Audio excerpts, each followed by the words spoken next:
Okay, my name's Mckie. I'm the co-founder and CEO of iSimulate, which is a health simulation technology business. We're a disruptive business in the same way that Michael is.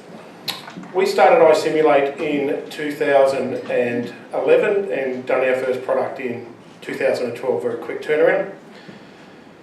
Myself and my business partner, Dr. Anthony Lewis, just recognised that simulation was very expensive to do in health. This is a typical simulation centre, and as you can see, there's lots of stuff. The trouble with that is if you want to take that stuff out of there and move it into a mobile environment such as an ambulance, or you want to do it in a helicopter, it becomes problematic. Not only does it become problematic, it becomes expensive. So what we have done is looked at ways we can make to do that. At the other end of the scale, what people were doing was, when you were simulating a sick patient, they'd say, what's the blood pressure? And they go, well, the blood pressure is this. What's the pulse? The pulse is this. So they'd actually tell them. So as you can imagine, the fidelity was relatively low. So what we did was, we put it all inside a bag with an iPad. iPads were relatively new in 2011.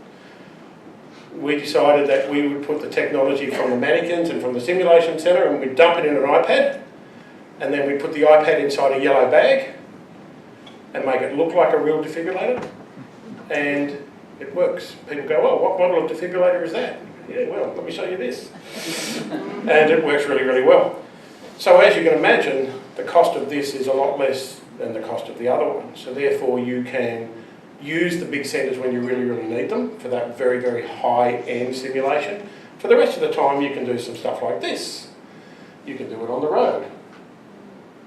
So that's in the US.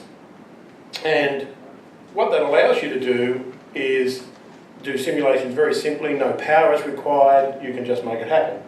Or you can make it mobile. Put it on a stretcher.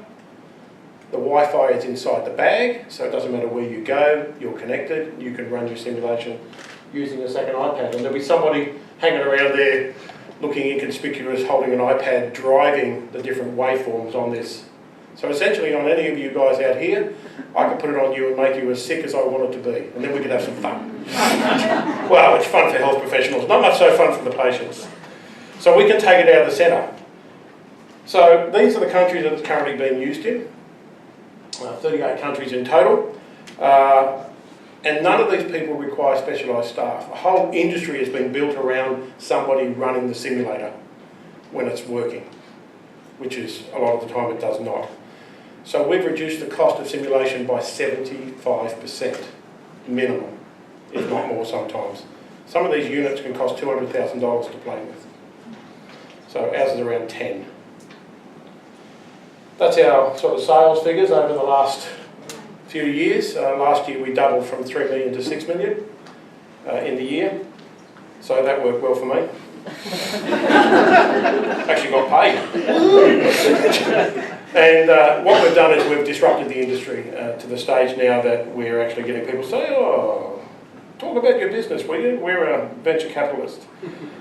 One of the things we've also done is, for instance, one of the organisations we've dealt with giving out what we call radar obs, the blood pressure's this, the pulse is this, the respirations are this, was APLS, which is paediatrics life support.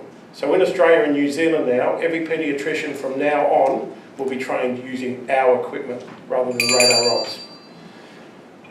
As you can see here, it shows a couple of waveforms, and what that does for us is that it allows the whole thing just to move around very simply, very easily, and because they're iPads, and I'm not a Mac user, but iPads just work.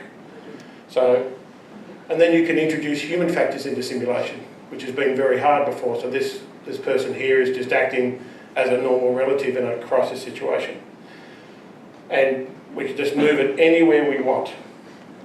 So essentially, disruptive technology, taken simulation centres, put it inside a bag and rolled it out. Thank you very much.